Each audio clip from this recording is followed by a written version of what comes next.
Hello, hello, and welcome back to the Empower Her podcast. I'm your host, Deanna DeBolt, and I have a special guest on the podcast with me today. She is a career strategist, founder of the Career Development Professionals community, and an expert in talent development. With over a decade of experience working with top Fortune 500 companies, Marianne empowers professionals to take charge of their careers and unlock their full potential. She supports clients in everything from job search coaching to personal branding and career transitions, while working full-time at Indeed as a career development lead. Welcome, Marianne Matarese, to the podcast. Thank you much.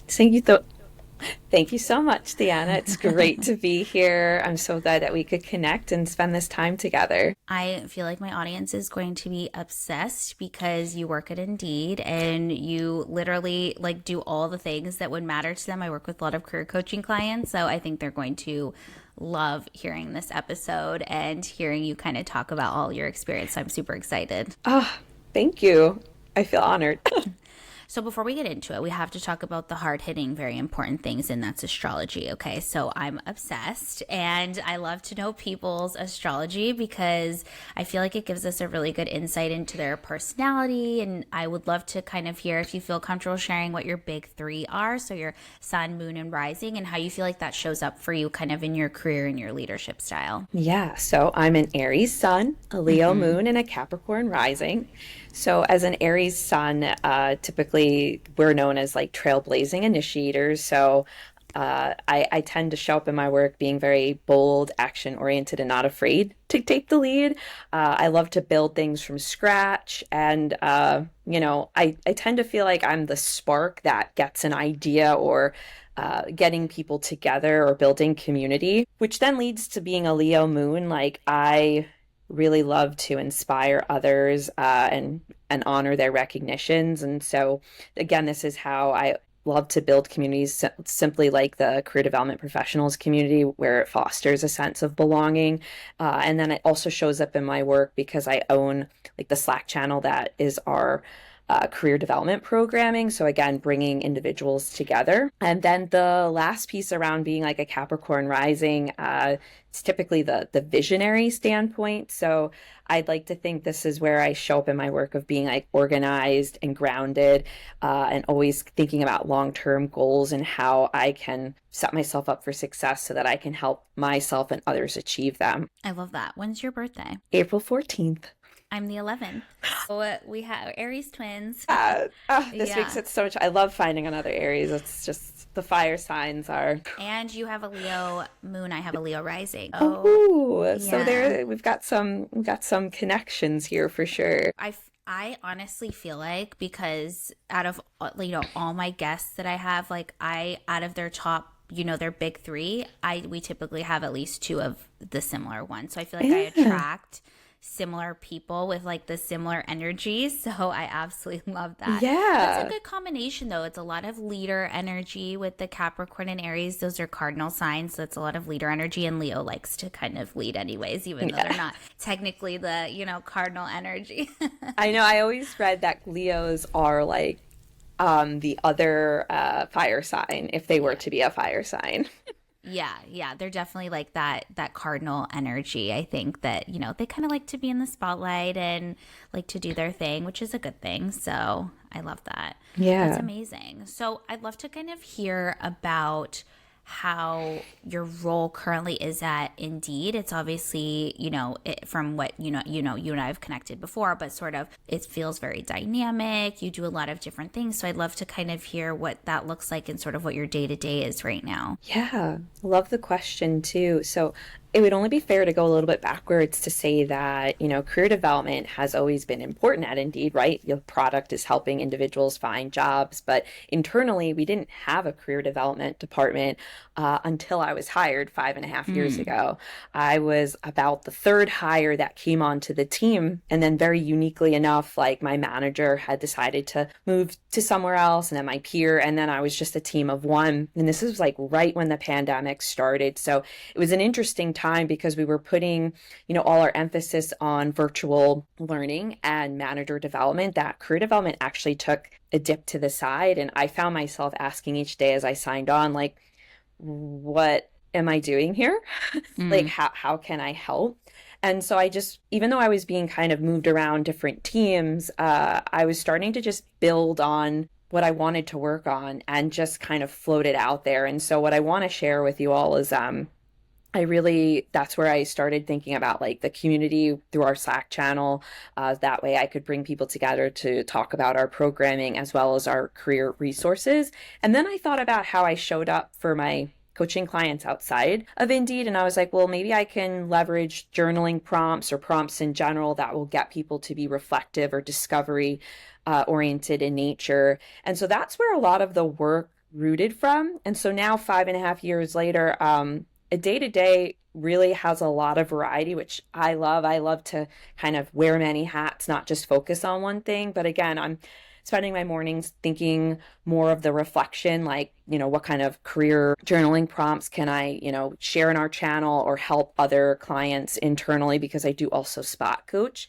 And then I spend my afternoon really in the programming. So our mentorship programming, our skills programming, and our partnership with Udemy, which allows us to have licenses to do kind of asynchronous, personal, and professional learning. And then in the midst of that, obviously I have meetings, but like strategic meetings where we're talking about programming or, where are the connection points between career development, DEI, B plus, our IBRG groups, which are known as like our employee resource groups, how I'm also partnering with internal mobility. So I do get to be creative and be in flow, but then I also got to be like a stakeholder or collaboration partner talking about, the importance of like things that are going on in the career development space. I love that. And you obviously do, you mentioned it, but career coaching as well. So how did that come about, especially when you're sort of working in career development anyways at Indeed? So before I got to Indeed, I had gotten my master's in higher education. I always say in a lot of the podcasts that I'm in that I thought I was going to leave corporate to go to higher ed,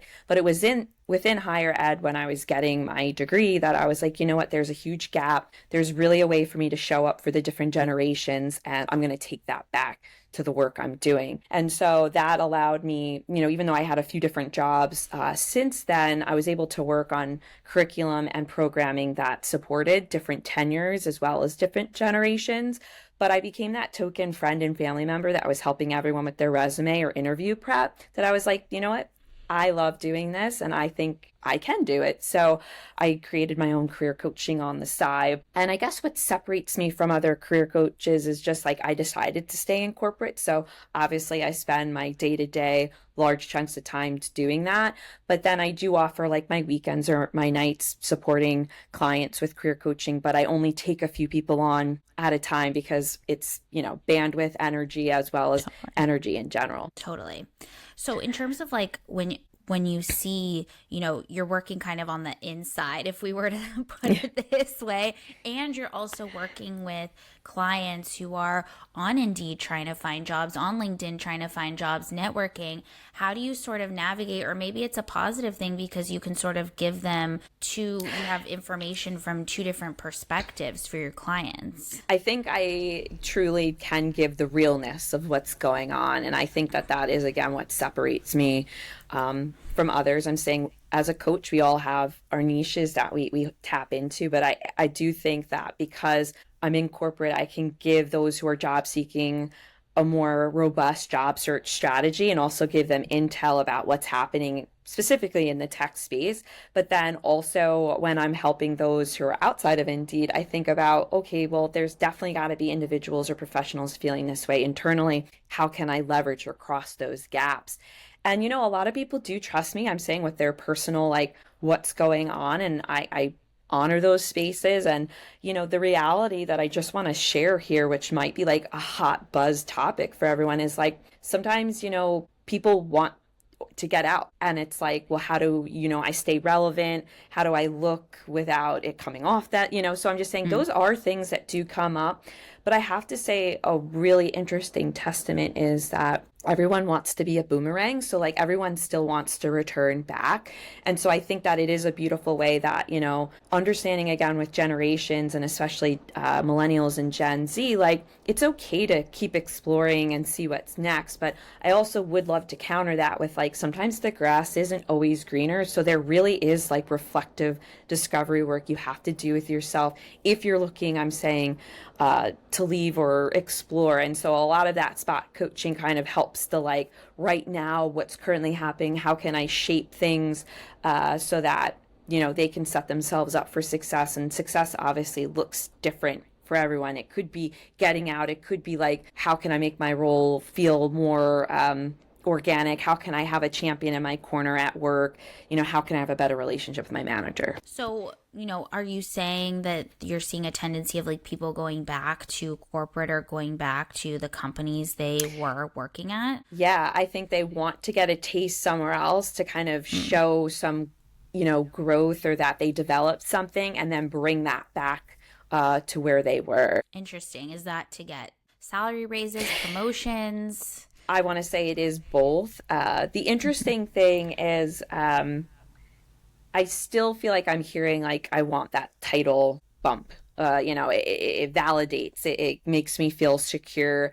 And so I tend to find that individuals are looking to explore if, let's say, there's like a flat org that they're in. And then also, it is a true testament to that, with salary, like if you do want that like 10% plus bump, you're going to have to consider other options in order to come back, just because lots of companies don't have that spending or budget to give you a 10% bump. So as a career coach, what do you tell your clients who come to you and are like, I'm not necessarily unhappy in my company, but I want a salary raise. I want a bump. Like, do you tell them to leave or what do you suggest? Yeah, I want to be truthful here. Before like considering even the leaving, I do say that there is a lot of like, again, I keep using the word, but like reflective work that they have to do, because sometimes people forget like what they can continue to do to learn in their job. They feel like they're at a stalemate, but there are other opportunities for experience, exposure, and education to help them grow. And so I spend time focusing on, like kind of like a career progress report, like what have you achieved? What have you been participated in? And what could you continue to do? Now, if you've tapped into all of these areas and you're seeing no growth or that you peaked, it really may be the time to consider what's next. But if there is still room in these areas, let's explore that. And then let's start to build your business case for a promotion, for a pay bump. Then we start to have more like how would we go about having a career growth conversation that talks about salary, and then they explore and entertain those conversations. And then at that point, if let's say a company comes back or a manager says we can't give you XYZ, then we go back to the, okay, do we need to now put a job search strategy together for what's next? Totally.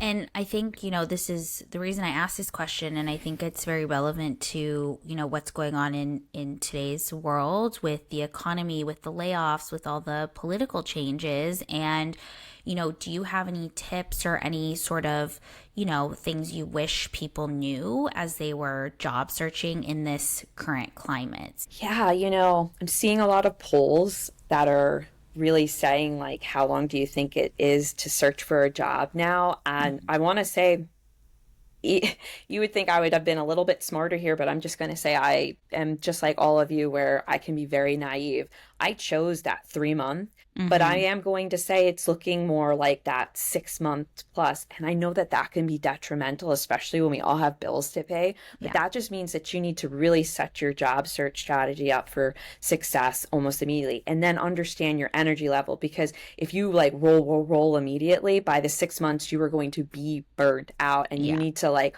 hold momentum, but also be kind to yourself in the journey. So I would just say having that understanding at first is going to hurt, but also take a lot of like surrender in this. And then it's coming back to, okay, what days of the week am I going to be intentional about who I network and connect with? What days of the week I'm going to like rapidly apply to jobs? What day of the week will I, comment or post on posts on different mediums? That way I'm keeping my brand visible. All of those things are going to be the things that help you, again, like keep momentum, but also keep your name in other people's mouths, is what I'd like to say. And then that's where, we want to make sure that interviews are coming through. And then if you're getting to the point of interviews, are you getting past the recruiter stage? Are you getting past the initial hiring manager screen? Because we have to then evaluate, if you're only hitting one of the buckets, then what's happening in the interview process, or like what's happening in your resume or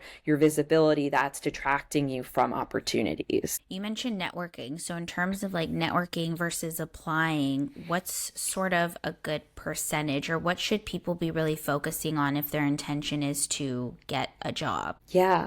So networking is a really interesting thing. I'm not going to sit here and say like, extroverts are only good at networking. Introverts and extroverts are both great at networking, but it's again how you're leveraging your energy. So I always say, especially with LinkedIn, it's really important to be adding or accepting a follower each day.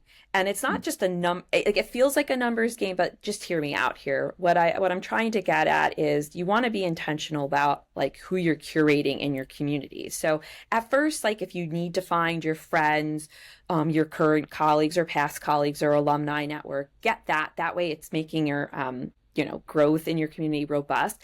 But then you need to think, okay, what are the companies I'm interested? What are the roles out there that I find interesting? And then find the people at those companies that are in roles. Now, I know lots of coaches spend time saying like, don't just send a million messages that are just like, I'm looking for a job. That's true. No one's going to read that message, but you want to possibly then reach out, and your intentionality is around like, what can you both give each other? So now more times than not, everyone loves to be able to share like what they're currently doing, if they can talk about it, projects, how they got there, what's keeping them there. And so asking for some kind of virtual coffee chat or in-person chat now really helps with like building that community. And I always say ending those conversations with like, who do you think is someone I should connect with next, allows for the space that if, let's say, that individual could not help you in that moment, that next person could be the individual that could help you. And it's kind of like paying it forward. I also say that I don't expect like, 30 followers in a day talking to all 30 people, but there could be different quarters if you do this by quarters, or if you do this by months, where, maybe you do like a reach out to individuals 1 month, and then, let's say you hear from a few, try to nurture those. Or if you don't hear from individuals, trying to sort of like sales, reach out to them again, and maybe at a different point in time, you'll be able to connect. But I always say like, you'll find the people who will either then advocate, speak for you, be a champion in your corner. And that really will help with the networking. But it's really going into the networking, not saying like, will this person get me the interview immediately, but more like, what kind of relationships can you build? How can that individual possibly be, again, the advocate that speaks to your experience and get you the visibility you need in front of the places you want to be going to? Totally agree. It's similar to what I share with my clients as well. It's sort of like a mix, because yes, you do have to have the numbers, but it also needs to be quality. So you have to find that fine balance between the two of, networking, reaching out to people, and applications. Yeah, I agree as well. Are there any mistakes that you're seeing people make in their job search? Yeah, like all or nothing. So either just applying and not doing the networking, or just doing the networking and not applying, which I know sounds like so nuanced, but it's so true. So if you start with the like application front, it's pretty daunting, right? Because, again, if you're using LinkedIn features, you see over 100 applicants a day, but you still kind of have to do the back end, which is applying in the process. Now, most companies are getting up to speed where they use AI, or they're using some kind of platform that's filtering. And so that's when you really need to make sure that your resume, cover letter is speaking to those things, or that your LinkedIn profile is speaking to those things. So that way someone can find you based off of key buzzwords that are out there. But I would also say that I used to be like, go find your easy applies, and that's like an easy win. But I tend to that the easy applies are where the 500 plus applicants are going to. So if you can start going to a homepage of a company and actually apply through there, chances are it may funnel in differently and you can get your, I'm saying, resume above the pile. But that's where the networking is really interesting. Like, you don't want to just network with someone and then say, like, I applied, can you be my referral? That's not how you want to go about it. But if you do have some incredible people in your corner, it's worth then having those conversations. That way you don't have to then fill out, unless like you get a referral link and then you fill out the profile. So I feel like those are the biggest mistakes. It's just the all or nothing, putting your energy in one space, not rotating how to go about it. So like I said, like spending a day applying, or dedicating a certain amount of time, because I would never say spend your whole day applying. That would never be good. But also the networking, like not spending 5 hours in a row talking to people, but maybe scattering your conversations. Again, how you're being visibly seen with things that you're posting, or how you're connecting or commenting. These are all avenues to think about and target when it comes to putting yourself out there. Totally. And in terms of, networking, I think a lot of people have the assumption, I don't know people, or other people have it easy because they have connections or privilege or whatever getting them jobs. How, for those people who feel like they haven't grown up in those areas, women of color, people that didn't grow up with privilege, what advice can we give in terms of networking and how to really tap into even reaching out to people that you don't know? Yeah, I mean, that's a really great question. And I would say, just how I said, look for individuals with like job titles or at companies. This is a really great way to start researching employee resource groups or inclusion resource groups, and seeing who are members of those, because those are the individuals you really want to connect with, because obviously they have a stake and a buy-in to want to be a part of this group, and that group is supporting them and advocating and sponsoring them at said company. Now, outside of organizations, there's plenty of places, whether it be like meetup.com or professional affiliations, that again honor these different demographics and groups. And that's another way to tap in and build community, where it feels less like networking, but like building your group and being able to connect with individuals that can help either support or advocate for you. Absolutely.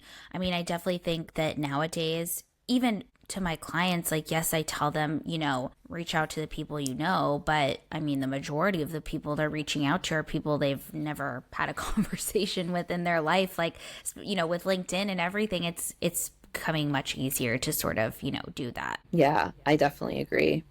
I definitely think it's such an important part. And so many people who don't work with a coach or who don't know to network, don't know to send those emails, don't know to, reach out.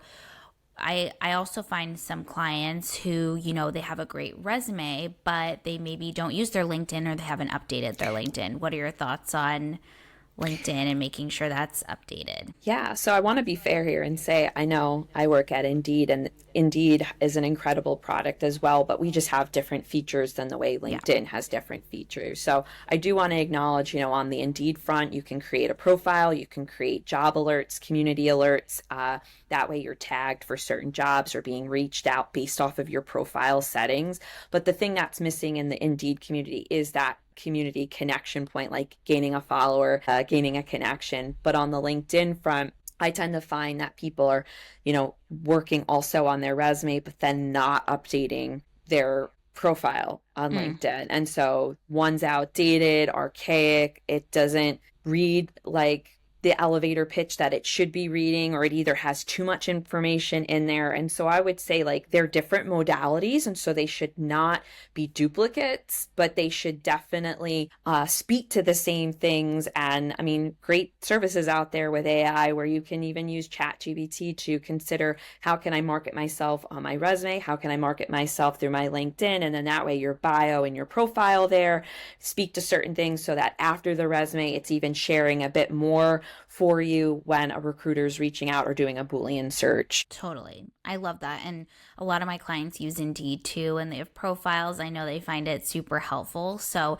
I think it's good to call that out because there's not just LinkedIn. Right. It's one platform you can use, but there is Indeed. There's other platforms, Yeah. some more specific ones for different industries. So I think it's important for people to know that yes, there are some, one or two great ones, but like you need to sort of put your eggs in multiple baskets, Yeah. like spread it around. And I would also say with the job search strategy part is that's where people are making mistakes. They do not understand the wealth of platforms that are out there. Now, again, I want to say, yeah, of course, consumerism, right? It's daunting to have to like funnel through so many different avenues. But again, hear us both out, right? Like there are different job boards for different industries, and that can help and support you. There's even a whole network just to the remote capacity, like even, over 30 job boards that you can just use for remote work. I also like to highlight these when I talk about them, but Well Found, they used to be AngelList. That's the startup area. So if you're someone who's interested in like Series A, B, C, or D, or pre-IPO, it's really great to consider those areas for scrappy companies that are putting their names out there and getting, investors and grants. And a lot of people in corporate like to take their corporate experience and go to a startup, or people in startup, then that scrappy mentality and agility, love to then bring it to corporate. So I always say there's always a nice pivot. If you're in one area, maybe consider the other because you might be able to cross over. I also love Built-in. They do it by cities, and builtin.com allows you to then look at either in-person or remote opportunities by city specifically. And you can start to see, companies that are really well known in certain pockets or areas, and look at, different industries that, speak to you. I love that. Those are some really great sites and information. I think that's super, super helpful in terms of like, kind of going back to corporate. And when we're talking about career advice in general, especially for women, is there anything, because you have such a unique perspective of still being in corporate and doing career coaching, is there any sort of career advice that you're hearing or seeing even your clients say that you feel is really either overrated or really harmful for women especially? Yeah, I feel like a lot of times we're just being told like take, yes, yes, yes. And I think the opposite, which is like boundary setting, is very, very healthy.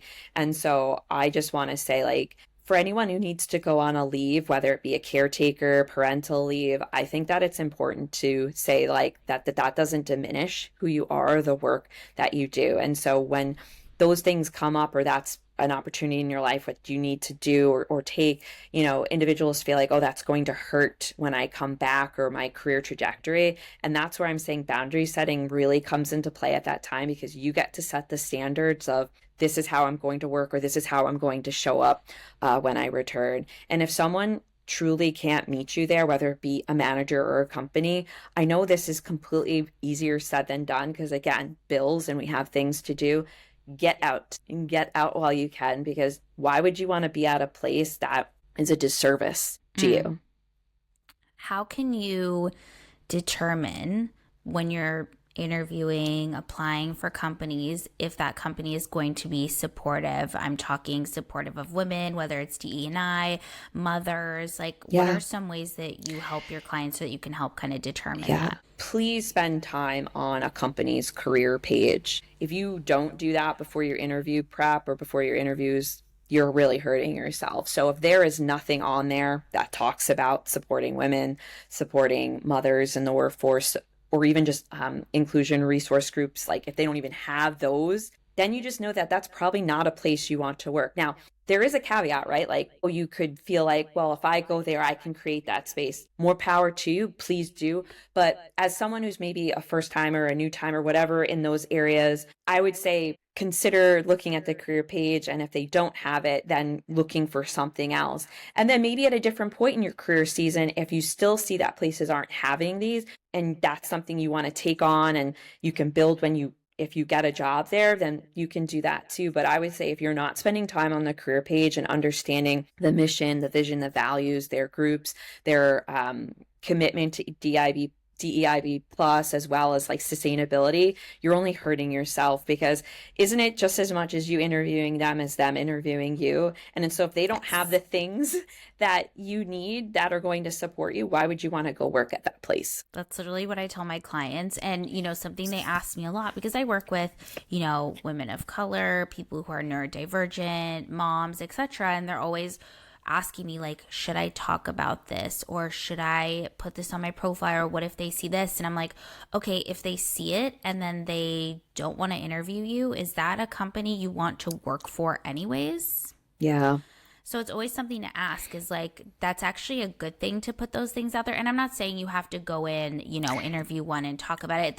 And I usually advise against it anyways, just because there's like, biases that people Right. don't even mean. But in general, like if they were to discriminate based on those things, like, would you really want to work for a company Yeah. like that? And the answer is no. It's true. I mean, I think what you're sharing is so, so important. And to your point too, like that's where like coaching is so important, because I know individuals don't have the skills yet to understand how to prepare their answers. And so there are those that just go in and share. And I would never want to tell someone don't have a voice. That's not what we're trying to say. But there is a way to pose your questions to find out what you need to know, so that you either don't use your energy to continue through, or that discrimination or biases are set up in that conversation. So 100%. do get yourself a career coach. That's my advice for all.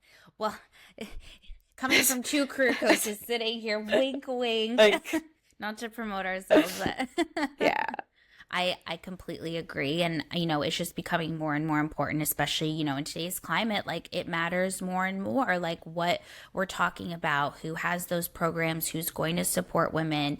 It makes a big difference of who you work for. Yeah, it's true. And you have that power, and you will figure it out. Exactly. And I think it's hard sometimes because, there is a lot of noise. As I hear from my clients, they're like, I'm doom scrolling on LinkedIn and all I see is layoff after layoff after layoff. They have a scarcity mindset. They're saying, okay, well, I just have to say yes to the next opportunity because I don't know. So what kind of advice or support would you give for someone who's kind of going through those feelings? Yes. So there's a few things here. I want to say most days LinkedIn feels like an obituary page. Yes. So let's just like have a moment for the obituary, because it took a moment for someone to write that, and that's hard enough. And this is going to sound so strange, but again, hear me out. Even though layoffs happen, the unique thing in layoffs is that, yes, maybe some companies completely go into a hiring freeze or whatever it may be, but sometimes companies get smart and they start to think about how they reframe jobs. And so that doesn't mean just because that company went through a massive layoff that they're not hiring.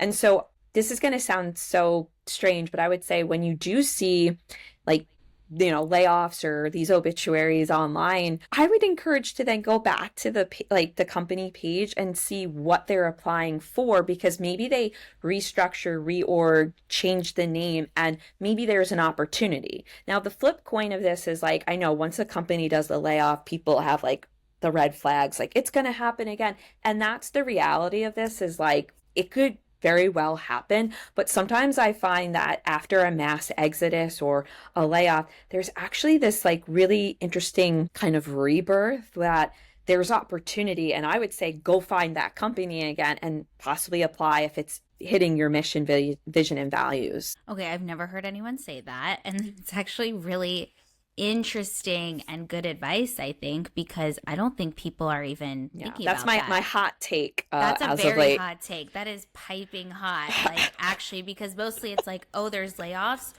run from that company and don't look back, So that's very interesting that you said that. And I can understand why that could actually mean more efficiency long term, because then they're like, oh, I just did a bunch of layoffs, it wasn't working, how can I restructure? Maybe we'll have less roles, but I will know which roles they are, we will be more efficient, we'll have the right sort of team. Yeah. And theoretically it could mean more stabilization. Yeah.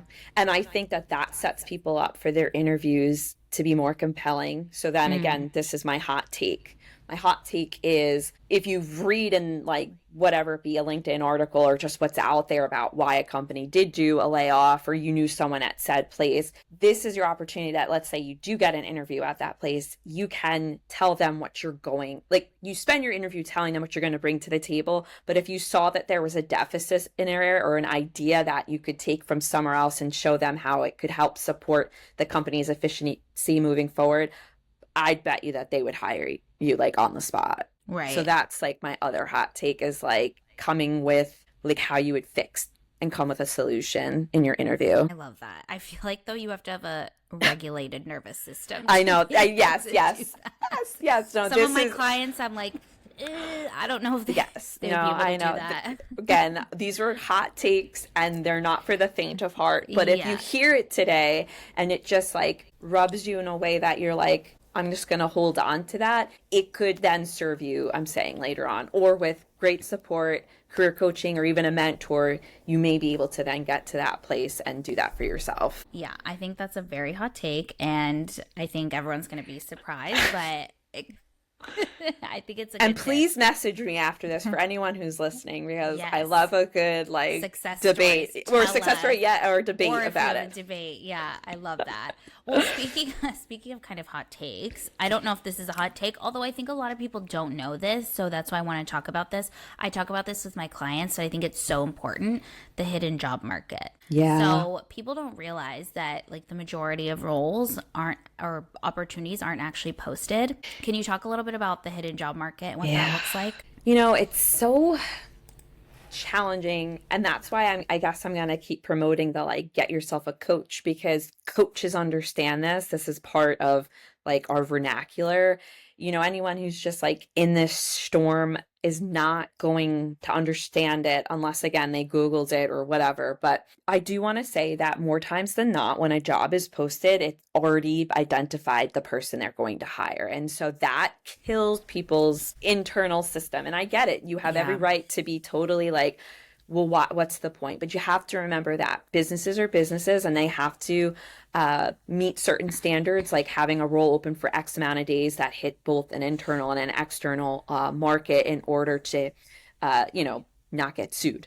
So that that's the first thing. So that's where I'm saying the networking piece is so crucial, because those are your intel. That's your people who know about, you know, this team is going to have a headcount soon, or this team, I think I know this person's going to be leaving, and so let's maybe get you in front of the manager. So I'm saying having people in your corner or starting to nurture your network is how you're going to diminish these roles that are posted and then you can never get a job. But the hidden market, like again, like you're already too late when it's posted. And so I know I would then pose the question of like, what's the point in applying? But my caveat is then you really need to be joining all of the talent communities at companies, because that is funneling your resume and the keywords and the buzzwords through their like algorithm and system. And more times than not, I've seen success with clients who say like, okay, maybe I applied to that role, but like 6 months, a year later, I got reached out for another role, better pay, because I was found in their talent community. I think that, you know, someone could hear that and it can feel very discouraging of like, why would I even apply, like you said? But I just want to emphasize what you said, that yeah, just because you don't get that job, it doesn't mean that you won't get a job at the company. And I think this goes back to the conversation, and what I talk to my clients about is, even if you're not job searching, you should be networking. You should be building your network, because you never know when you will need a job, and then you don't want to be in the position where you're spending 6, 8, 10, 12 months, because I just saw a statistic that said people are getting jobs in like 12 to 18 months. Getting a job. Instead, you have your network and you already have people to tap into. And it's not about being, because I think it comes off a lot of times for people like, oh, I'm being salesy or sleazy or whatever. But, you know, for example, I'm not looking for a job, but like I reach out to people all the time and I say, hey, I love, you know, what you do. I'm interested in what you do. Let's have a 15-minute virtual chat. You know, you reached out to me as well. That's how we met. And so I think, and I do that with a lot of people as well, and having those conversations conversations, and I've built a network of people that I didn't ask for anything from them necessarily, and they didn't ask for me, but we have this connection. And if we did need to support each other, we would be able to do that. So I think it's about playing the long game, looking at a long-term Yeah. investment, especially in today's, economy and what's going on. I think that's really important. Yeah, I agree with you so much there. And again, there's just so many tactics, and that can feel like I don't have the time and space for it. But like, that's what your champions in your corner, your advocates, your coaches, your mentors are here for, to give you this like intel to help support you. And then it feels less like isolating, or that you don't have someone in your corner. Totally. And I just want to touch back on sort of in corporate specifically. And again, I think you have this unique experience, and I'm sure you have clients that are leaders, but also being in corporate is, how can women, especially nowadays, sort of navigate themselves and navigate their power in those corporate settings, especially with everything just, going on in our world? Yeah, I tend to find that individuals like go into those roles and then they get silent again. And I would say this is more times than not that there's not enough women in those seats. So please use your voice, whether it be in the conference room, the meeting room, in an inclusion resource group. If they tap on you to be a sponsor for an inclusion resource group or for a project, that is your take, your buy-in. More times than not, I'm seeing, really great projects like, grow, but they don't get anywhere because there was no kind of like executive leader over it. And I'm not saying using the term executive leader like you'd need a CEO or an SVP on it. I'm saying like, no, like if you're a woman in leadership, like look around the company and see what projects need like a voice. Because yes, there's those on the ground pulling it together and doing it, but who, like, if you want people to listen, you need to like, yes, start there, because those voices are, yes, important, but I'm saying have like also a voice at the top that can also then trickle it down to everyone too. Totally. And do you feel like there's something specific that women can bring uniquely to sort of leadership in corporate that maybe you're seeing they're not tapping into as much as they should? I definitely think like with regards to skill building, I think, women get put into a bucket about certain soft skills or tech skills that they're capable of. And I would say that that's another area to say, like, if you're someone who's a subject matter expert, like be the one promoting either that programming or that project because it needs someone to back it. And I'm saying for the more obscure things that, again, that individuals think like women don't touch or do, I would say find, or if you know that you do it, be the one to then support it or advocate for it. How do you sort of navigate being a woman in corporate and sort of making sure that you are loud about what matters to you, that you are involved in the projects that make sense, that you do have a voice in the things that matter to you? Yeah. So depending on what kind of company you're at or what like internal system they use to communicate, we use Slack. I am just kind of like how I'm on Indeed or LinkedIn every day. I am on Slack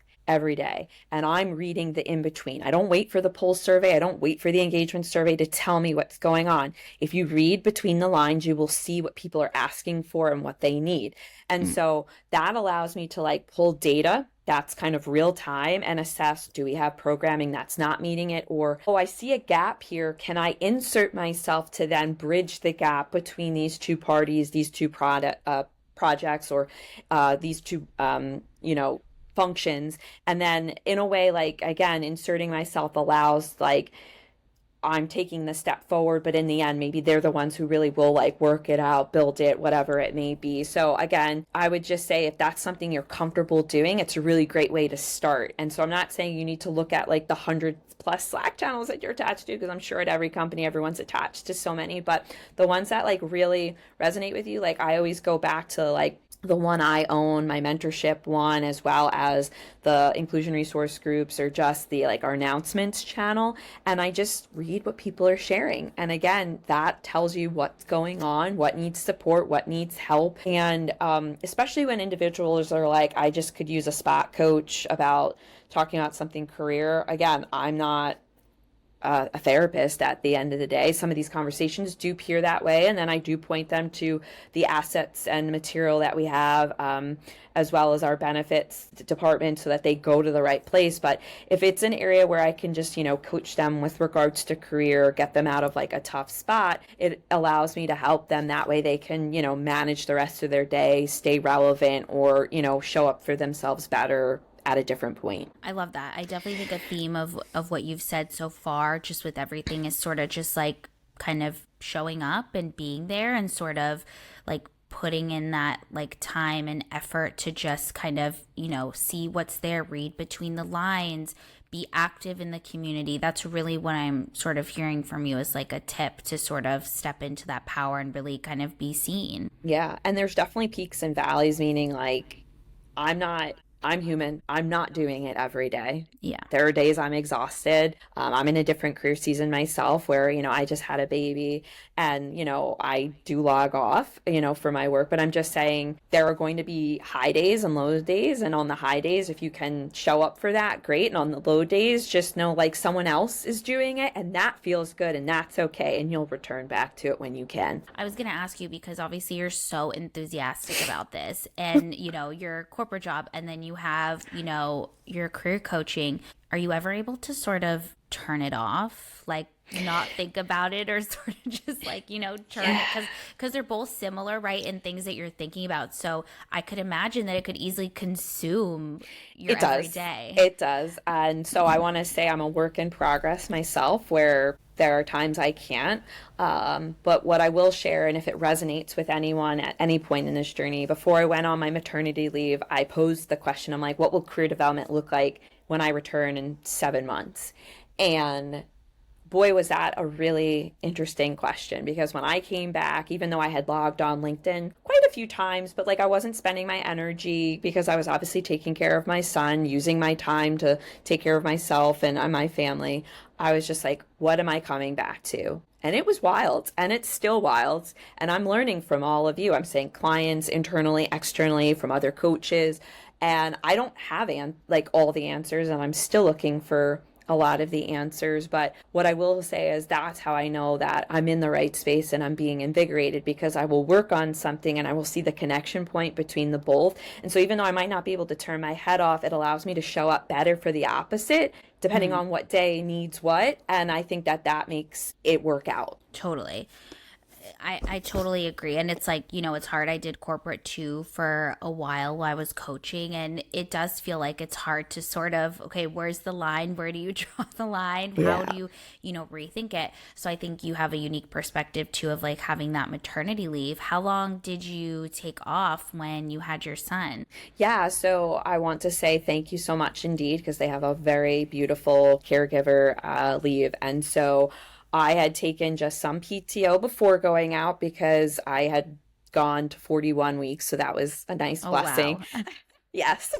But I had 6 months off. That was part of the leave. And then the Amazing. 7th month was my transition. So I didn't go back at 40. I did a slow 10-hour, 20-hour, 30-hour, 40-hour. But it was a nice block of time. I mean, I live in Europe, and here in Hungary, we have up to 3 years of maternity leave. So well, Hungary, you're already on my good list, Well, it's like the one thing we do good here, but we won't get into the political situation here. But they are good with maternity leave. That's like the one thing I will give them. But, I think even just looking at the companies, and like obviously I work with a lot of clients who are applying to roles. So I see the benefits packages, I see the maternity leave, and I think that's an incredible maternity leave, package. And so how did you feel coming back? I know you mentioned it was like kind of incredible and chaotic and all the things, but like what did it feel like to kind of come back, especially being a mom now? You have a child, right? There's different priorities. Like what did that look like for you? Yeah, a lot of different emotions. I was sad to go back, and you can all like kind of laugh with me because I know a lot of people are not privileged to get enough time. And so I'm sure they're like, well, the time I got was enough. And I just want to say I'm over here saying I wish everyone had more time. Yeah. So it just felt like it wasn't enough, even though it was wonderful and long. And I also loved being able to use my brain in a different way, which was diapers and planning schedules and feeding and all of that stuff. And when I returned, I did say to myself, like, how am I going to flip that part of my brain. And at first it was hard. I couldn't really pay attention in a meeting. It was hard to like get a thought out. But I have to say, like, when you just give yourself space and grace to kind of just be there and absorb, like I call it a listening tour. I just met with a lot of people, had them tell me what happened over the last 6+ months. Then it allowed me to go into some meetings. And I guess like all that creative juice, because I had time to separate from work for a bit, even though I was taking care of my son, like came out. And so now I've been back at work for almost 3 months, and I feel like I'm able to create some new things, see some different parallels, work on some new stuff. And so I want to say, like, it's still hard because I am very much like, I'm not saying like, oh my God, 5, I close the laptop, but like if there are doctor's appointments or childcare needs, things I have to do, I prioritize him and my family first, and then the work can wait. And I'll come back to it, but I know I'll be my better self when I do return back to it, and I'm not going to force anything either. Totally. I mean, it's such like a overused question at this point, but I think it's the best way to ask is sort of how do you manage the work-life balance? I ask for selfish reasons as well because I don't have kids, but I do want them, and I don't work in corporate anymore, and it wasn't the reason that I stopped working in corporate, but it's definitely something I had thought about of like, how am I going to have the time, the energy to be with a child, to raise a child? I want to be present, but I'm also career oriented. I don't want to give up my work either. So, and it does scare me. I do have a lot of anxiety with looking at, okay, once I have a kid, what's going to happen? Obviously, I think I'm going to be someone that's going to be really involved in my child's life. And then am I going to lose myself? Am I going to lose my career and my autonomy and my independence? So how do you sort of balance that work life balance, because you are really into your career and you have, you know, a baby at home? Yeah, I mean, it's a wonderful question, and it obviously fits everyone's mold differently. Specific to me, again, I told you I posed that question. You know, I had my son. I logged on to LinkedIn maybe once or twice a month. I did keep following my anecdote of like connecting with one person a day, though. That way I was nurturing a community. I would post every now and again. But when I returned, you know, I have some strict guidelines just around like meeting times when I meet with individuals. And then again, prioritizing. I'm really big about the calendar. So basically, like, I will literally block every minute for what needs to happen. Now, I doesn't mean that each moment is accounted for, but at least I know during that block of time, it's either for me, for my son, for my family, whatever it may be. And at first, that's not really how it's going to work. You are going to be drained and tired and dehydrated and not eat enough and whatever. But then I have to say, like, once the baby starts sleeping more in the wake windows, like, you just find time in naps. And when you have a really good partner system, you know, they then take the kid for a few hours and then you go do something, and then you start to incorporate the things that make you you again. Now, it's not going to be you how it was, but it's going to be a new unique you, and that's still beautiful. And I think that's what we need to remember is like, we don't have to be our old self. We can be a new self with all of these other beautiful things that are attached to it. And I just think it's giving yourself space and grace to know that it can and will change every single day, and not be so hung up on what the once was. And there's a lot of grief in motherhood. It's just like, who you were, who are you now? Your baby is now a day older every day. Like, you just look at them and you're like, what happened? Like, I don't want you to get old. Like, so it's just like you feel it all, but it's okay. Yeah. I love that. And I really appreciate you sharing that so openly. I have so many clients that are moms, and I know they struggle or have challenges, or when they're going back to work, the mom guilt, like they have so many feelings going into it. And I know that that can greatly impact how they show up in their job search, or even, you know, within their jobs as well. Yeah. It's true. It's a lot.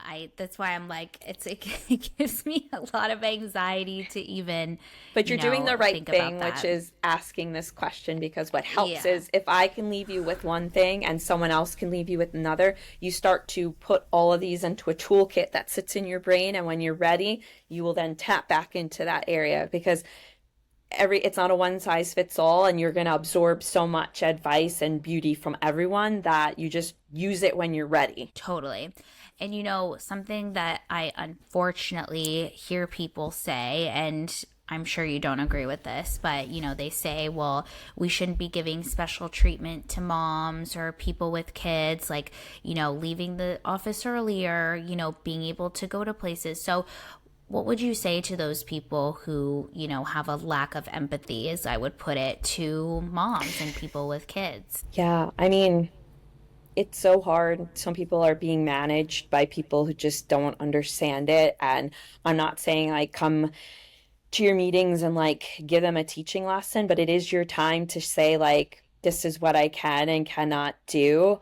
Um, Even pointing them to resources is okay. It's not stepping over something. So I might just be like how to manage someone. But as someone who is in those space, you should be educating yourself on how to better show up for your employees so that, individuals feel supported, because if you don't feel supported, you are going to leave or seek out. But again, finding your internal community as well as your external community in, let's say it's motherhood or just being a caregiver, is what's going to help support you in having these maybe possible difficult conversations. Definitely. And it sounds like obviously at Indeed you have a very good policy. It sounds like they're very supportive of parents and caregivers, which I think is great. But Yes. what if you could sort of wave a magic wand that all companies had, like what kind of support would you make sure that each company had to give to new parents or parents in general, caregivers? Yeah.